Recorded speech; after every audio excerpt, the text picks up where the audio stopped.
نوحیه اش در منطقه شمالی تاجیکستان جایگیر بوده نه تنها با کنی نمک سنگی بلکه با پیرانی روزگردیده و کهنسالیش مشهور گشته است. طبق معلومات شعبه حفظ اجتماعی در ولایت سوخت، الحال در منطقه خوشباد و هوا بیش از 8 نفر ساکنان سالخورده زندگی دارند که عمر یک عصر را دیدند.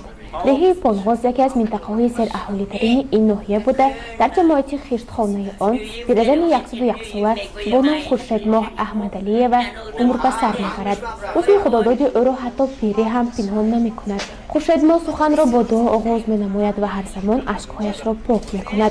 در حیاط یکجای با شوهرش او صاحب 8 فرزند گشته. متاسفانه 2 نفر جگربندانش را بر محل از دست داده است. با وجود درد و الم بسیار خاله خورشیدماه احمدعلیه و خاطره قوی دارد. سری دراز عمری خود را او پیش از همه داد الهی می‌نامد، ولی ابراز می‌دارد که محض مهنت پرمشقت، کار جسمانی، شستشوی با آب سرد کوهسار و استعمال خوراک سالم و طبیعی جسم او را بر دم سالم نگاه داشته است.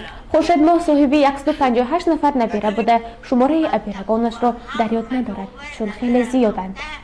یعنی ماه اپریل به 101 بمیرم. فهمیدی؟ ماه مرد منه وقتی ریولوسیا لیلین غلبه کرگی همه موجری بگریب سوز دوشنبه بعد چونی من هفتم صنف میخوندم. پدر من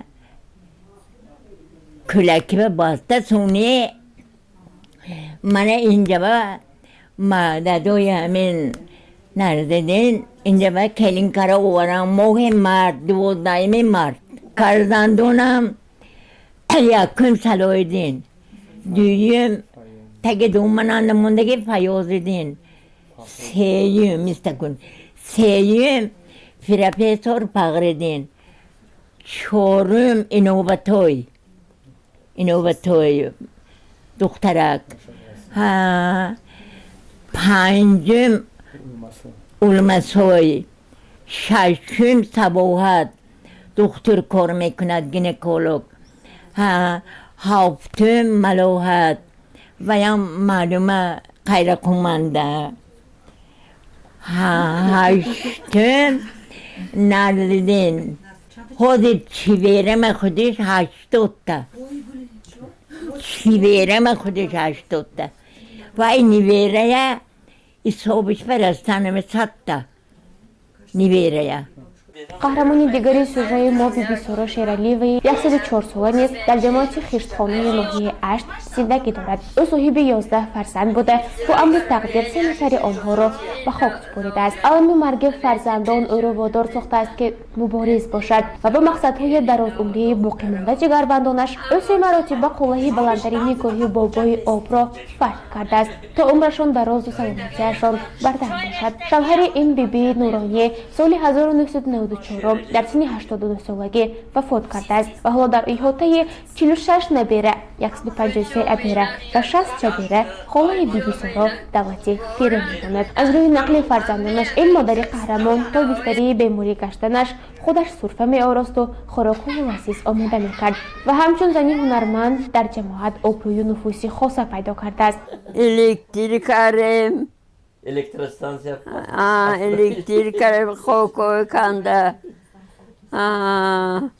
اتونه باغ داد باغای آباد کردیم کوی دشت به می رفتیم کوی دشت انده رفته مولای چی کاره قطقی روغان کاره می اومدیم اشکنبه کاره می اومدیم همیشه کاره می اومدیم سونی خورننده خور میشیدیم زمستوننده. همین مادرم من وزومی شده خوندن نموندن چشون نبود دستیار نبود مال کل بود نمیتوستن کاران نمیتوستن همین بشیدم من نمونده خوندن انا که خودم به خودم پیدایشون چیزا کم گی من نخونده دکم انا که خودم به خودم گفته شنیده میشینم.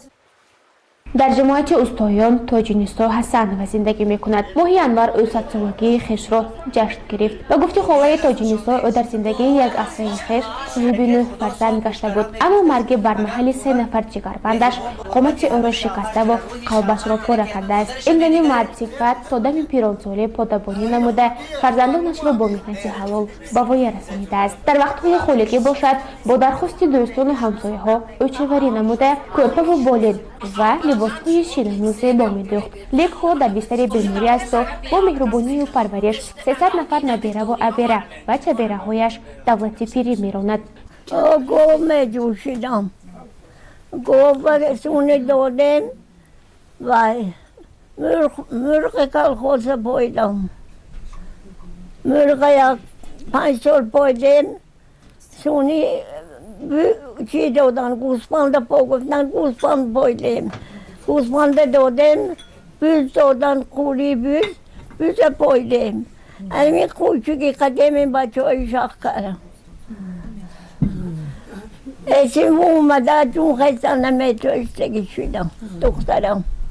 همین افول دادوی آچمام نه همیش مردگی دادر خواهرم هم نه همین بچه هم. طبق تحقیقات علمی سن میانه در تاجیکستان 73 سال است. در ناحیه اشت باشد فرزندان 80 ساله هنوز هم آمده از مادر 100 ساله خویش مصلحت میپرسند و با دعای نیکی ایشان زندگی خوشحالانه دارند.